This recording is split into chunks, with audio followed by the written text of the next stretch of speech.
Chapter 7: Siege Warfare. The Mujahideen besieged several isolated DRA garrisons. If the besieging Mujahideen were local, then the siege went on indefinitely. If outside Mujahideen were involved, the siege usually failed since the Mujahideen could not maintain the supplies necessary for the siege or keep enough of the Mujahideen in place. Since the Mujahideen were unpaid volunteers who also had family responsibilities, they were seldom interested in staying around for uninteresting, lengthy sieges. Vignette 1: Failed Siege at Urgun by General Guzarak Zadran. Urgun was the home of the DRA's 21st Mountain Regiment.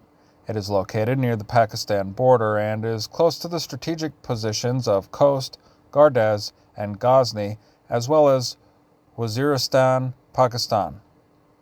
Once, after the Mujahideen formed their government in exile, they wanted to make Urgun the symbolic seat of their government. Despite the fact that Urgun is located in an isolated area, its political significance prompted the DRA and Soviet forces to keep it under control at all costs. One of the major Mujahideen actions at Urgun took place in 1983.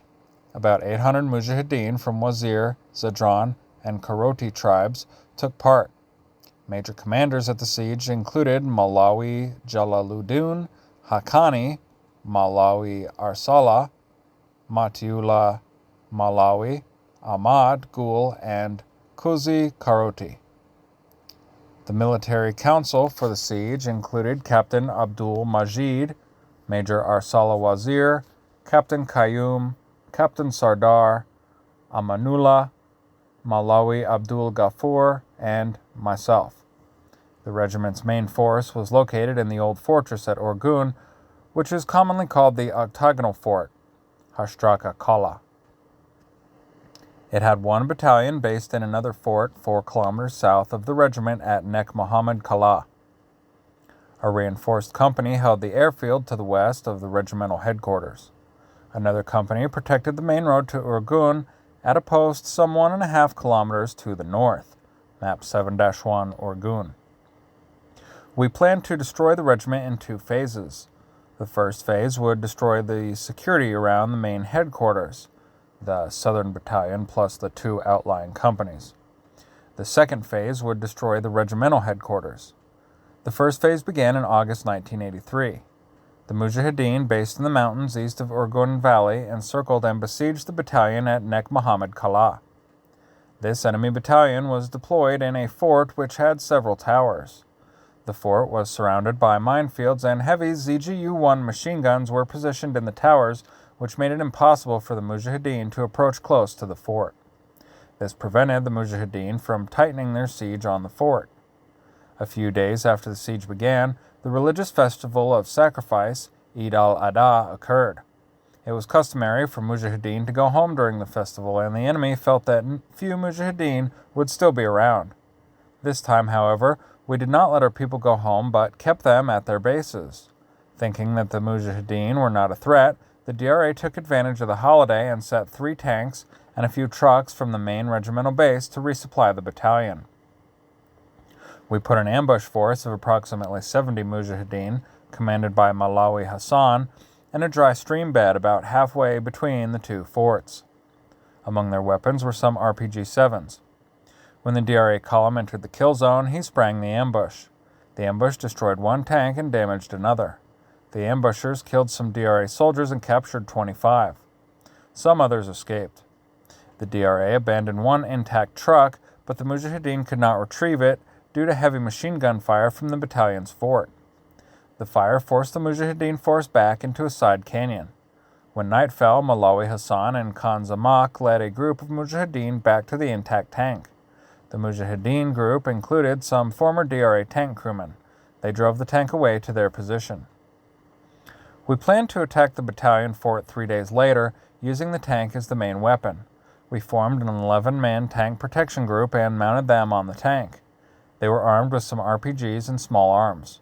They would ride the tank during a night advance through the anti-personnel minefield that surrounded the fort. In case the tank got struck, the tank protection group would protect the tank and free it. A 65-man assault force would follow in the tracks of the tank as it passed through the minefield. The tank crew would blow a hole in the wall of the fort using the main gun of the tank. The 11-man tank protection crew would then dismount and secure the hole opening, and the 65-man assault team would enter the fort. Mujahideen communications personnel would also help in the assault by interrupting the communications between the battalion and regiment. When possible, the radio operators would misdirect the artillery. At 2100 hours, the attack started. The Mujahideen tank moved on its designated route with the tank protection crew mounted on top. As it approached the fort and crossed the anti-personnel minefield, a few anti-personnel mines exploded, but the tank protection crew was unscathed. The tank crew opened fire on the fort's towers with their main gun. The main gun rounds knocked out the heavy machine guns. However, the artillery located with the regimental headquarters began firing into the area. Our Mujahideen communications personnel began screaming into the radio their fire was short and was falling on the battalion. The artillery command post became confused with their demands that the fire should be shifted further away. The artillery stopped firing. The Mujahideen tank crew then fired at the wall of the fort. After several rounds, they knocked a hole in the wall. The tank drove to within 10 meters of the wall, and the tank protection crew signaled the assault group with their flashlight. The tank protection crew immediately dismounted and secured the breach. The assault group followed the tank's tracks and entered the fort. The enemy was surprised by the sudden breach and offered no resistance. The Mujahideen captured 243 men plus all the weapons and ammunition in the fort. We let those DRA prisoners who wanted to join us. We released the others. We were now 4 kilometers closer to the main fort. Pisciano Gar, the Mountain of the Cats, overlooks the octagonal fortress. The regiment had a security post with mortars located on the mountain. Our next move was to seize the security post so that the siege would become more effective. A few days later, 70 Mujahideen attacked the security post from the north and south in a night attack. The Mujahideen attack was successful. Once we controlled Pisciano Gar, the regiment pulled back the company that protected Highway 141 to the regimental base. We prepared for Phase 2. The enemy was now completely besieged and could not receive supplies by road and had to get supplies by air. The besieged DRA could only get to the airfield located some 1.5 kilometers to the west of the fortress by armored vehicles, since we could take out trucks and jeeps. Our machine guns on Pisciano Gar prevented DRA resupply by day. We continued to tighten the siege. Mujahideen from Zidran brought their tank to help out. The DRA brought in an operations group from Kabul. Their job was to help the regiment plan its defense and to link up with the Soviet unit, which was coming from Ghazni, to break the siege. DRA General Jamaluddin Omar was in charge of the group. He was my old tactics instructor at the Royal Afghan Military Academy.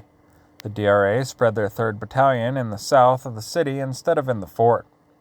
They had 2 companies in the forward defensive line. To the southeast, natural ditches and ravines created barriers to our advance. The airfield lay to the west. One approach to west of the airfield was inadequately mined, so the DRA covered the gap with guards and patrols. Besides our 2 tanks, we had 2 76mm mountain guns, one 122mm D-30 howitzer, one 107mm mountain mortar, other lighter mortars, mini RPGs, mini Dishka, and ZGU heavy machine guns and other light machine guns. It was January and snow was on the ground. We covered part of our tanks with white cloth to hide them. We recorded the sound of a moving tank. We received some loudspeakers from Peshawar and assigned people to use them on the eastern flank to depict tanks coming from the east. We structured our forces for the assault by creating several groups.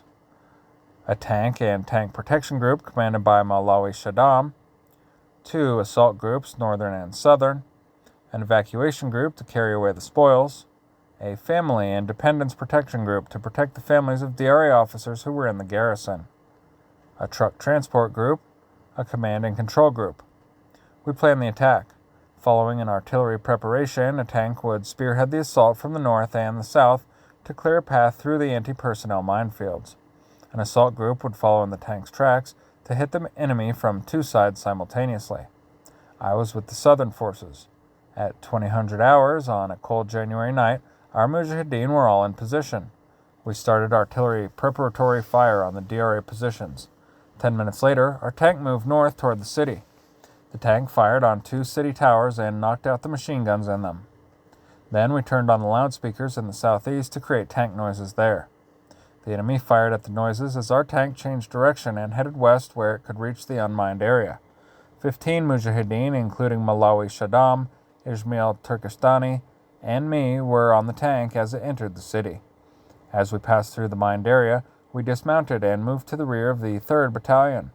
Assault Group South followed the tank's tracks into the city. They stormed through the city and the 3rd Battalion resistance collapsed. Battalion personnel either surrendered or retreated north. As the Mujahideen continued to advance, we were stopped by the fire of Dishka machine guns some 50 meters to our north. It was now 0300 in morning. We attacked the position and killed the gunner, a Soviet advisor. The rest of the DRA regiment had retreated into the fortress with General Jamaluddin Omar. At this point, Malawi Shaddam reported that his tank was out of ammunition. The tank driver, Lieutenant Mohammed Gul Logari, was wounded in the arm and the gunner was killed. The enemy resolve was strengthening and showing renewed resistance. Other Mujahideen in the assault group were running low on ammunition. We had failed to plan for ammunition resupply. We instructed Malawi Shaddam to take the tank and go back to get all types of ammunition and then return to resupply and support our combatants. As the tank moved back, the Mujahideen and the DRA heard it and thought that we were withdrawing. It was cold early in the morning and our command and control was collapsing. Mujahideen began to fall back. The enemy counterattacked and pushed us out of the city. Daybreak came with the disorganized Mujahideen milling around outside the city. Wave after wave of enemy aircraft appeared and began bombing and strafing the Mujahideen caught in the open. They destroyed our tank. We retreated into the mountains. I later learned that the Northern Assault Group had not moved that night since their tank was stuck in the sand and they could not free it. The entire assault was from the south. This cost us an almost certain victory. We had no other choice but to withdraw into our mountain hideouts in the east. In the following days, as we were preparing to resume the siege, a Soviet regiment arrived in Irgun from Ghazni to resupply and reinforce the Irgun garrison. Commentary. Ammunition resupply was clearly a problem, and the withdrawal of the tank at a critical juncture turned the tide of battle. Communications was a problem. The Mujahideen had radios, but they were not able to accompany the assault forces. The northern and southern assault groups were unable to communicate with each other and, presumably, with the command and control group. If both attacks had occurred, prevention of fratricide would have been a difficult problem without radio communications. Further, members of the military council were forward with the assault forces rather than directing the battle. Mujahideen air defense planning was also limited. The natural air approach into Irgun follows Highway 141 in a north-south direction. The Mujahideen had heavy machine guns and control of the high ground flanking the approach. Evidently, most of the machine guns were used to fire on DRA ground forces, and the air defense posture was degraded at the time of the Soviet air response. Mine clearance was a continual problem for Mujahideen forces, and the use of tanks to clear lanes through anti-personnel minefields and to breach a hole in the fortress walls deserves high marks.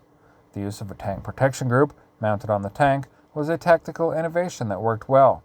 This may not seem a tactical innovation to professional officers who always keep infantry up with their tanks, but it was not a common practice when Mujahideen acquired armor. The presence of professional officers like General Zadran was responsible for the formation of the tank protection group.